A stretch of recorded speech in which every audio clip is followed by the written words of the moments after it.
Hi everyone, this is Travels with an Archaeologist. I'm the archaeologist, now let's get into the travels. So in my last video, I spoke about how Tunisia was rather liberal, especially when you compare it to other nations of the Arab world and in North Africa. And this video, I'm going to discuss why. And to do that, we're going to have to go to mosques, believe it or not, because in addition to being the center of religious life, they were also the center of cultural, societal, and academic life, much like churches and monasteries were in medieval Europe. And the two mosques I want to focus on today in particular are Tunis and Kairouan. So with that in mind, let's get to the traveling. The story of modern Tunisia begins in the late 7th century when the rising Islamic caliphate known as the Umayyads launched a medieval blitzkrieg on much of the classical world. Now this of course included Tunisia, which at the time was centered around just one Byzantine-controlled city, that being Carthage. And during this time, the Arabs set themselves up in what is now Tunis, at the time a small Berber village on the outskirts of Carthage. Today, the Medina of Tunis is set up on this original encampment. It's incredibly built up, and there's history dripping from it in every corner. Right, so I've tried approaching the Grand Mosque from a couple of different places now, and it seems like every time you do, you have to approach it from this maze of shops. And don't get me wrong, these shops are pretty good, but they can also be a bit difficult to navigate. And as it turns out, once you do navigate it, you can't even go into the mosque. It turns out they stop allowing visitors after 2 p.m. These are the only pictures I could get, and this was actually with the locals insisting I could go in a bit deeper. It just felt pretty disrespectful. I missed the opening time for the Tunis Mosque, I missed the Kairouan Mosque. Let's see if we can get inside the Sousse one.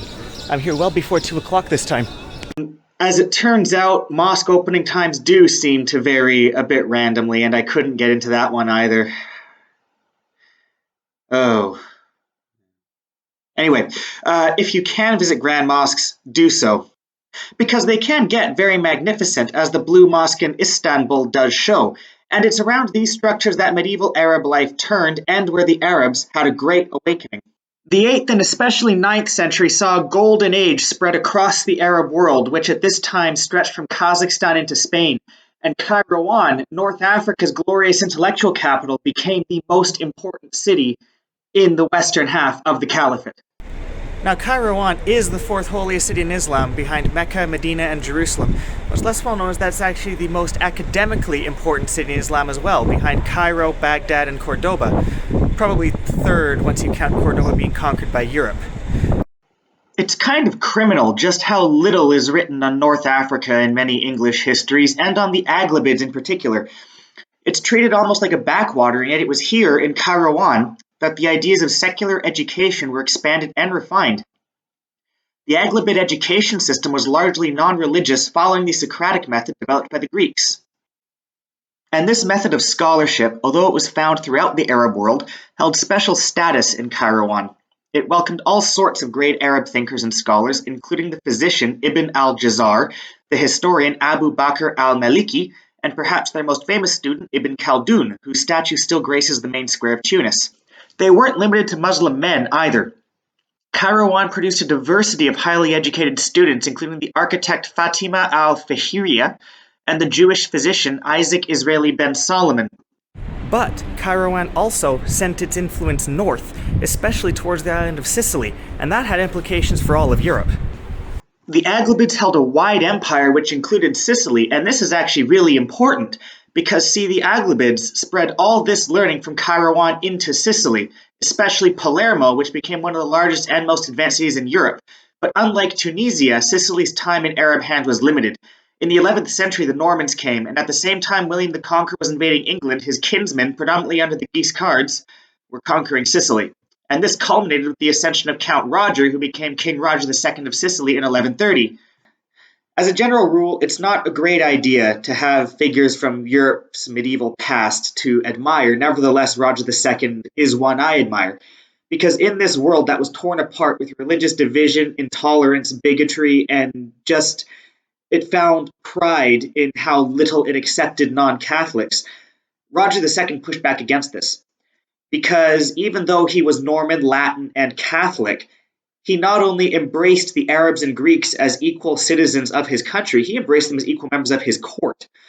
His laws and his regulations were written in Greek and Arabic, and there were some instances of Jewish people making it pretty high up too.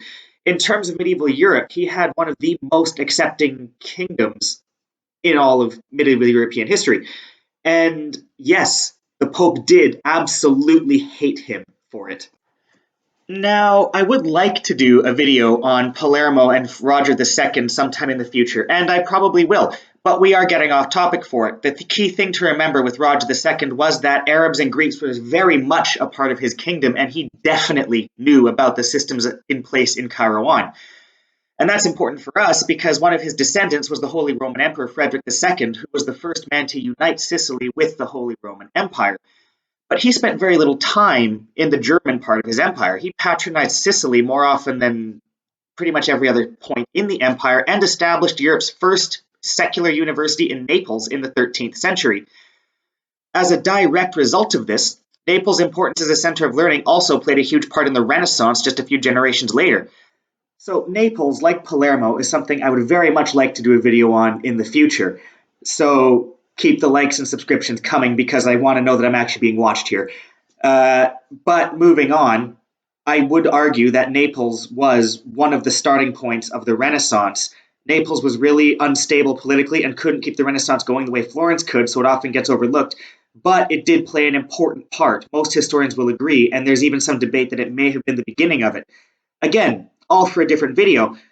But it does mean that Kairouan and Tunisia played a very important defining role in the birth of the European Renaissance, and that is something that we cannot afford to overlook in the Western world. Unfortunately, Kairouan itself began to decline.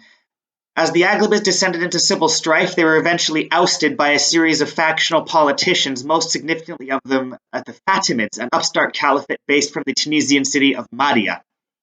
And the Fatimids were important because they were the first real Shiite political power in Islam. And that's a bit ironic to think about, given that Tunisia is today mostly Sunni Islam, and the Shiites are all so far in the east in Iran. Now, the Fatimids did eventually leave Tunisia behind to establish their capital in Cairo, Egypt, and no, I looked it up. Despite sounding very similar, Kairouan and Cairo do not share the same name origin. Even so, Kairouan did remain a hub of learning, especially as Cordoba fell to the Catholics. Not only did Kairouan send its influence west towards Morocco, to the cities like Fez, Marrakesh, and Tangier, it also sent its influence south towards the cities of Timbuktu and Gao, arguably creating some of the academic revolutions in the sub-Saharan African region. Now you might be wondering, where was Tunis during all this? Well, Tunis was still a small provincial city until about the 12th century. Right, so here we are in the capital of Tunis. Now, Tunis began life as a military encampment in the later 7th century as a means to besiege the much larger city of Carthage. Now, as of today, Tunis is by far the largest city in the country and one of the largest cities in North Africa. Population of about 2 to 3 million people as of 2023. And that all began in the 12th century. Under the Almohads, Tunis was named the new provincial capital, and it quickly expanded into a greater metropolitan area, quickly taking over Kairouan's role. A lot of that was largely due to the incoming Hafsids, who only ruled the Tunisian coastline, leaving the interior to mostly the Berbers who ruled the area. The Hafsids were actually responsible for a lot of stuff we associate with modern Tunisia. For one thing, the actual name. They were the first people to call the region Tunisia after the capital of Tunis. They're also responsible for the greatest divide in Tunisian culture today, that between the Arabs of the coast and the Berbers of the interior. You'll see this divide reflected just about everywhere. In the interior of Tunisia, you'll find that most of the diet comes from the Berber foods, which consist of olives, figs, breads, and meats, whereas on the coast there's far more fish, pastas, and other Mediterranean foods. You'll also find a different language, different landscapes, and different living standards. And it was during this time, when Tunis did become the regional capital, that it began to expand as a scholarly capital as well. Over 6,000 texts were kept in the Zaytuna Mosque. Tunis's importance was highlighted in 1270 when King Louis IX of France launched a crusade against it. And yet Tunis too would decline.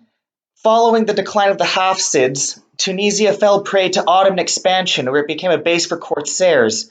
Despite this, Kairouan and Tunis still remained centers for secular learning, and Tunisia was allowed some measure of independence. Even so, the region did enter a period of relative decline. As the Arab world was suppressed first by Ottomans, then by Europeans, society forgot that Tunisia had ever been anything more than a backwater. Now, the West was quick to forget the role Islam played in its own renaissance, and Islam was none too happy to remind it either, especially after the colonial years and anti-Western attitudes began to get prevalent. By 1881, Tunisia had become a French protectorate, another African country in a very long list of colonized African nations at this time. It became very easy for us to lose Tunisia in this crowd of nations, and we forgot not just what it did for academia, but also what it did for the human race in general. There was one group of people who never forgot what Kairouan actually established, however, and that was the Tunisians themselves. So if you ever wonder why the Tunisians are more liberal than the other Arab nations, that may have something to do with it. Oh, and don't just take my word for anything. Here's a list of sources I used to compile this video. If you want to know more about Arab scholars and the contributions made to science by the medieval Arabs, allow me to recommend another source for this series of videos, The Lost History by Michael Hamilton Morgan. Hey guys, once again, thanks for making it to the end of the video. As usual, I'm going to ask you to like and subscribe. If you want to donate to my Patreon, do so. If you'd rather save your money and do your own travels, I totally get it. Either way, I'm the Archaeologist, and this has been The Travels.